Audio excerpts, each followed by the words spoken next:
Hey guys, so what we're going to talk about today is a little bit about creative portraiture, lighting, go through a couple things. First I want to start talking with is on-camera flash, and then we'll move over to off-camera flash. Okay, so this is my camera, and of course on top here I've got my hot shoe, and that's where we're going to connect our flash today because I have an external flash. But many of you might have the flash that pops up here somewhere. It's like built into your camera, and then you can just pop it up and it'll shoot from the point of view of the camera. So I've got a couple external flashes today because my camera doesn't have that option. Sometimes, believe it or not, the higher end cameras don't have that option. They figure you're going to get a more robust external flash like this. So you don't have to have something fancy. I have a Canon camera, but I'm going to be using a Nikon flash. And this is even an older Sun Pack, which would also do the job. Okay, so I'm just going to be putting my flash onto the hot shoe here. And it has a lock feature here, which is a little hard to see in this lighting. So I'm going to make sure to switch that over, and that's going to make sure that doesn't fall off and keep in good contact. Flashes, without getting into too much detail, have lots of modes on them. So that can sometimes be a little challenging to figure out. I'm going to use the manual mode, which here is dictated by M, and then I can change the power setting. So 1/4 means it's going to give out 1/4 of its total flash power when I shoot this off. Now, because I have a digital camera, I can do this as like kind of a test. I could just kind of like figure it out until I get the right settings. On my camera top today, I've got a setting of, I'm using a 60th of a second in f9 at ISO 400. So just to give you a sense of how this is going to turn out, I should have this already focused. And so I took a picture, and there's my image that results. If I can get it back. Yeah, so there's the image that I just shot with the on-camera flash. This time, notice I kind of had it a little bit angled, and so some of it's going up. I have a diffuser on the front of this, but maybe I'll just take this off so we can take a look at that. Sometimes different flashes have little diffusers built into them. We'll just go with the regular kind of flash setting, and we're gonna like aim this down so it's aimed right just like a traditional on-camera flash would be. So let's try that again.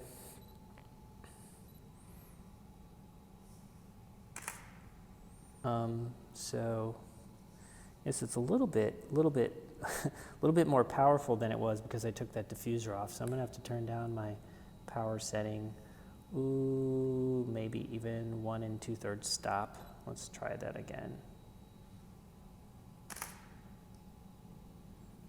Yeah, so that's looking more correct.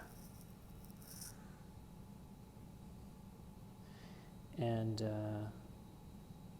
one of the things that you see right off the bat, right, is that it gives a really sharp outline for the shadow. So you can see the shadow of the hat on the backdrop. And the other thing that you might notice is that really none of the other lighting that's atmospheric in the studio here is really showing up. It's all the frontal flash, because this flash is so much more powerful than the ambient lighting that's in the room for us here today.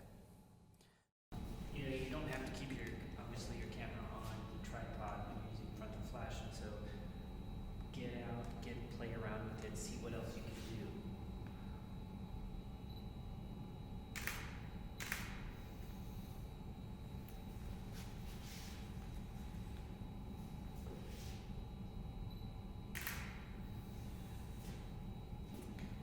All the time you might have to be adjusting either your settings to make sure it's going to be work, but you'll get the hang of it.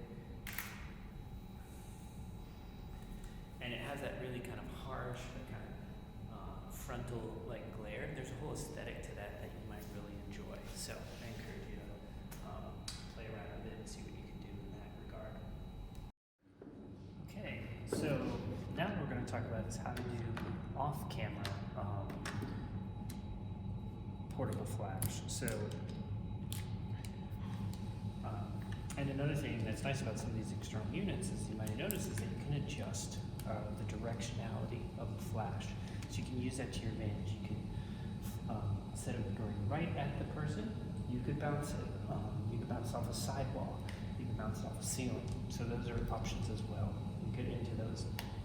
But now what I want to do is I want to make this be able to go off when my camera's here and I place this somewhere else. So the way to do that, the easiest way to do that is a radio slave. There's all different ways to do that, but basically it's just a little send receive. We put one of these on the camera, right where the flash would normally go, and we turn it on, and we put the other one we have to connect to the flash. So in this case, I need a special adapter that's going to adapt to this hot shoe. So I first put this adapter on here, I lock it just like I did before, and then I connect this via this cord to the flash. And now what happens is, when this goes off, well, first I have to turn this one on. So these two pair, and when I push the test button over here, then my flash goes off, right? So the test button, or if I turn the camera on and I take a picture with the camera,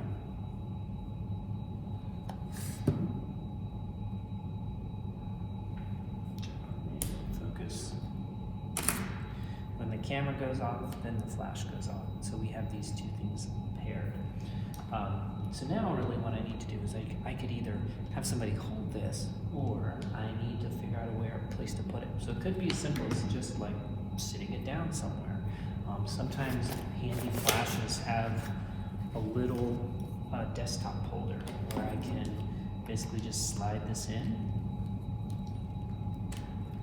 and then have it stand up like this. In the studio, sometimes we have other things like this clamp, which has like a hot shoe holder, which is really handy. That's what I'm going to use today. And I'm going to put it right over here on this lighting stand. But it could also just sit on its side somewhere. It doesn't always have to be perfect. I just want to get this in here far enough that I know it's not going to fall off, because that would be good. So here, this just goes on here, and now I have this whole setup like this. These little straps allow me to put it, hang it, so it's not even pulling on the cord. And now, really, I'm ready to rock and roll. Okay, so now what we have is I got my flash up here, kind of doing a side pose or a high side light angle, maybe something like a Rembrandt. But then I can be anywhere I want to be when I'm photographing the model. So I can be down, I can be doing a portrait,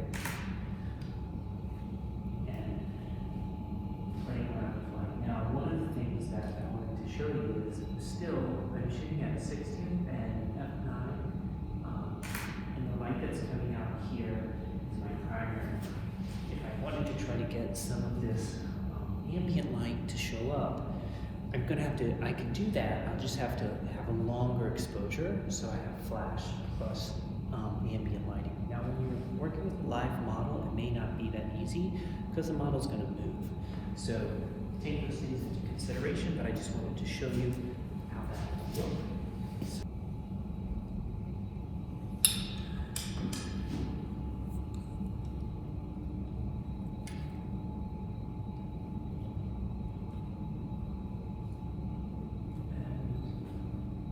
Instead of shooting at 60, I'm going to try shooting at 1/8 of a second. Let's try that again. And